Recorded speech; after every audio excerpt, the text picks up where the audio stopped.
Hello and welcome. You are watching Indian Express Online.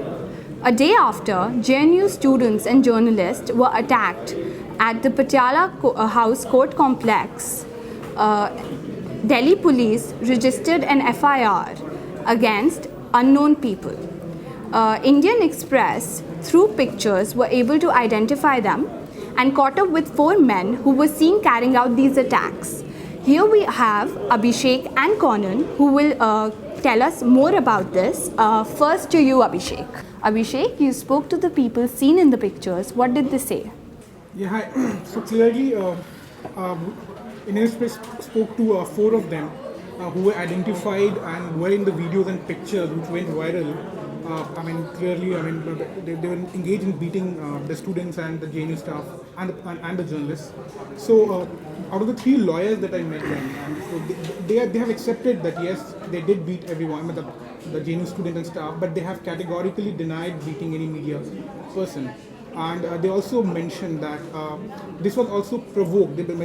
They're saying that this wasn't unprovoked because some of the JNU students and teachers were provoking them and saying that and asking them to show their identity cards, which actually and they took it very seriously and a minor argument broke out and then finally a scuffle ensued. As Abhishek said, these people denied attacking the journalist. But Conan, you were there amongst the journalists yesterday and you were attacked yourself. So can you tell us what happened? Yeah, so the entire incident happened in like less than 40 minutes. The incident triggered off in the court of Metropolitan Magistrate Lovelin's court, where a dozen of JNU supporters, including the staff and the students, were sitting in the court. 25 advocates barged into the court and tried to manhandle them, saying that it's only for the advocates who are supposed to be in the court and there is no room for the supporters to sit here. That's how the entire argument triggered off. 3 of them were then manhandled and taken out of the court and were brutally beaten up. Okay. Meanwhile, then the Delhi police women constables came into the court and the women were tried to taken out of the court. Then there was heated argument between them. The whole attack on journalists happened because most of them were either tweeting, using their phones, making calls. So the lawyers assumed that they were recording the whole incident. So it started with an Economic Times journalist who was standing just outside the court. He was the first one to be attacked. The next one was from a Malayalam news channel. He was also making a call, so they thought no, he would also be recording it. So he was the second one to be attacked. Amit Pandey, who was the IBN 7 journalist, who was the most brutally attacked one. He asked an advocate to show an identity card. So there was a very heated argument between 2 advocates and Amit Pandey, and that's how then he was taken inside the court and he was beaten up inside the court and later dragged outside the court. His shirt was torn.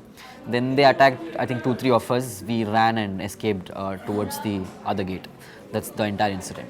The action shifts to the Supreme Court tomorrow. We have Utkarsh with us who will tell us more about the petition. On Tuesday, ND Jayaprakash, a JNU alumnus, filed a petition in the Supreme Court with a prayer that the top court should ensure safety of the JNU Student Union leader, Kanhaiya Kumar, who has been accused of sedition by the Delhi police, lawyers, and the journalists who were attacked in the Patiala House Court complex a day ago. The petition was mentioned before the Chief Justice of India, Justice T.S. Thakur, who has agreed to list it for a hearing on Wednesday.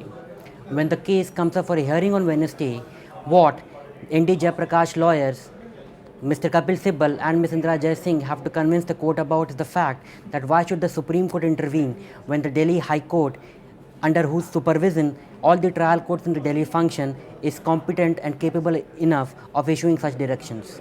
It will be interesting to see whether the Supreme Court agrees to hear this petition directly or it remits the matter back to the Delhi High Court for issuing appropriate directions. Thank you, Utkarsh, for your inputs. This is clearly a developing story. Thank you, Abhishek. Thank you, Conan. Thank you for watching Indian Express Online.